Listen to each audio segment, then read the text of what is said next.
नमस्कार। फिजियो वेद वर्ल्ड के इस संस्करण में आप सभी का स्वागत है। मैं doctor Ved Rajput, MPT neuro, paediatrics, expert in cerebral palsy and neurological disorder, आप सभी का स्वागत करता हूं। पिछले वीडियो में हमने बात की थी कि जब किसी बच्चे की गर्दन ना संभले या फिर वो बच्चा बैठ ना पाता हो तो हम क्या क्या कसरत ऐसी कराएंगे, उसकी थेरेपी में ऐसा क्या क्या हम रखेंगे जिससे कि बच्चे की सिटिंग और उसकी नेक होल्डिंग को हम बेहतर बना सकें। जैसा कि पिछले वीडियो में हमने आप सभी से बोला था कि हम अगले अपने वीडियो में आपसे बताएंगे कि अगर बच्चा घोड़ा बन के नहीं चलता है तो हम कौन सी थेरेपी कराएंगे जिससे कि बच्चा घोड़ा बन के चलना सीख जाए। आज हम बात करेंगे, अगर हमारा बच्चा बैठना सीख गया है, उसको बैठना पूरी तरह से आ गया है और वह घोड़ा बन के नहीं चल पाता है, सबसे पहले हम क्या करेंगे। जैसा कि मैंने आप सभी से बताया था कि हर बच्चे का जो डेवलपमेंट होता है वो सिफेलोकॉर्डल लेवल पे होता है।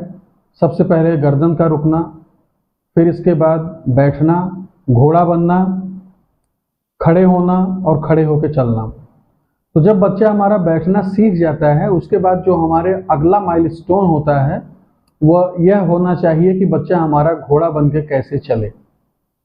स्पेशली सेरेब्रल पाल्सी की अगर बात की जाए तो सेरेब्रल पाल्सी के बच्चों को हम घोड़ा बनने के लिए चलना कैसे सिखाएं, इस पे हमारा फोकस होना चाहिए।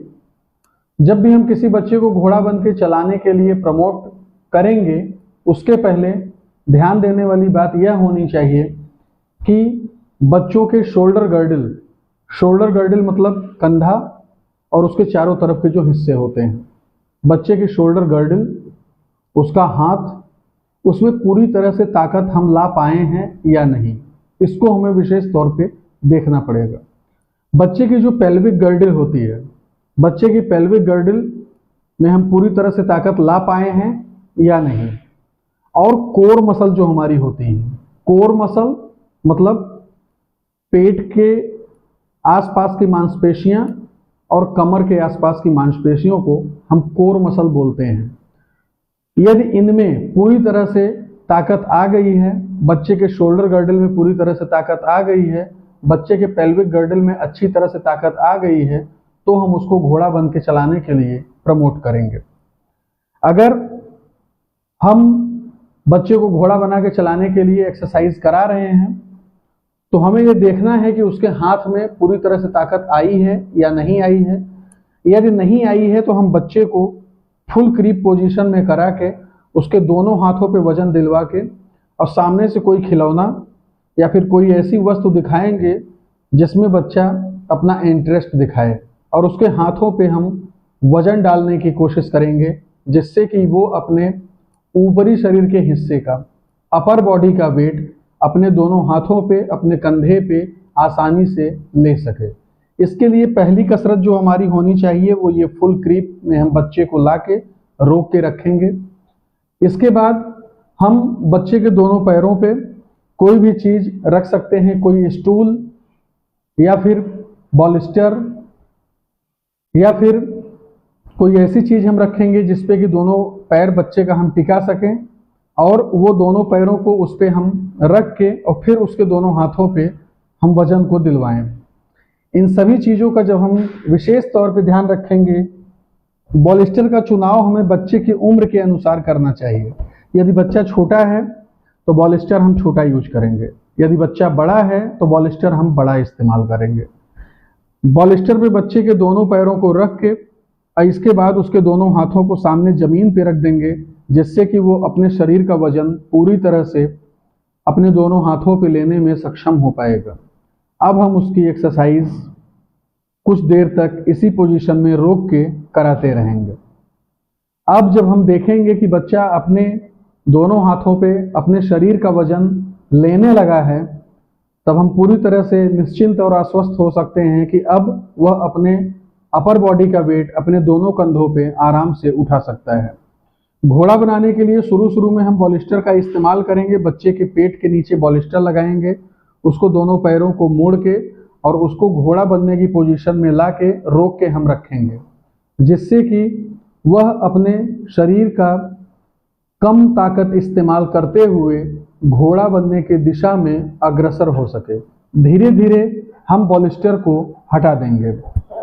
पॉलिस्टर को हटाने के बाद हम बच्चे को स्ट्रॉलर देंगे। स्ट्रॉलर जो हमारा होता है उसको पहले आप ध्यान से देख लीजिए, इस प्रकार का कुछ होगा और उसके नीचे ये पहिए लगे रहेंगे जो कि किसी भी दिशा में हम बच्चे को इस पे लिटा के घुमा सकते हैं। अब हम बच्चे को इस पे लिटाएंगे और उसके दोनों हाथों को जमीन में रखते हुए उसको एक एक हाथ उसका आगे बढ़ाने के लिए बोलेंगे और साथ ही साथ पहिए की मदद से वो आगे बढ़ेगा और अपने हाथों को आगे बढ़ाएगा। इस प्रक्रिया को हम बार बार बच्चे के साथ दोहराते रहेंगे। पॉलिस्टर पे दोनों पैर रखवा के उसका और हम उसको आगे ऐसे बढ़वा सकते हैं। और अभी हम जिसको यूज कर रहे हैं उसको हम स्ट्रॉलर बोलते हैं। स्ट्रॉलर पे उसके दोनों पैर रखवा के धीरे धीरे हम बच्चे को आगे बढ़ाएंगे, जिससे कि वह आगे बढ़ने की कोशिश करेगा और उसके आत्मविश्वास में बहुत अच्छा इम्प्रूवमेंट देखने को हमें मिलता है। बच्चा इससे चलने के लिए पूरी तरह से अपने आप को प्रिपेयर करता है और चलता है। यदि आपके घर में पॉलिस्टर नहीं है तो आप एक फुटबॉल का भी प्रयोग कर सकते हैं। इस फुटबॉल को बच्चे के पेट के नीचे रखना है और उसको घोड़ा बनाने के लिए दोनों हाथ आगे और दोनों पैरों को मोड़ के रखना है, जिससे कि वह घोड़ा बन सके इस फुटबॉल पे। ठीक है, फुटबॉल का चुनाव जब भी हम करेंगे तो बच्चे के शरीर के हिसाब से करेंगे और यह हमें देखना पड़ेगा कि बच्चा हमारा किस सामान के साथ ज़्यादा आसानी से ज़्यादा कंफर्टेबल पोजीशन में कर पा रहा है। बच्चे को घोड़ा बनाने से पहले कई चीज़ें हैं जो हम और भी इस्तेमाल कर सकते हैं घर में। हम अपने पैरों को सीधा करके अपने बच्चे को अपने पैर पे भी घोड़ा बना सकते हैं और सामने कोई खिलौना उसको दिखा सकते हैं। और इस प्रकार के बच्चों को जब भी हम घोड़ा बनाएंगे या घोड़े बनाने की कोशिश करेंगे तो हमें ध्यान रखना है, हमें किसी न किसी खिलौने की मदद या किसी ऐसी वस्तु की मदद लेनी है जिससे कि बच्चे का कंसंट्रेशन खिलौने को देखते हुए थेरेपी पे ज़्यादा कर सके। यह वीडियो अगर आपको पसंद आया हो तो इस वीडियो को लाइक करें, सब्सक्राइब करें और उन लोगों तक अवश्य पहुंचाएं जिनको ऐसे वीडियोस की ज़रूरत है। बहुत बहुत धन्यवाद। नमस्कार।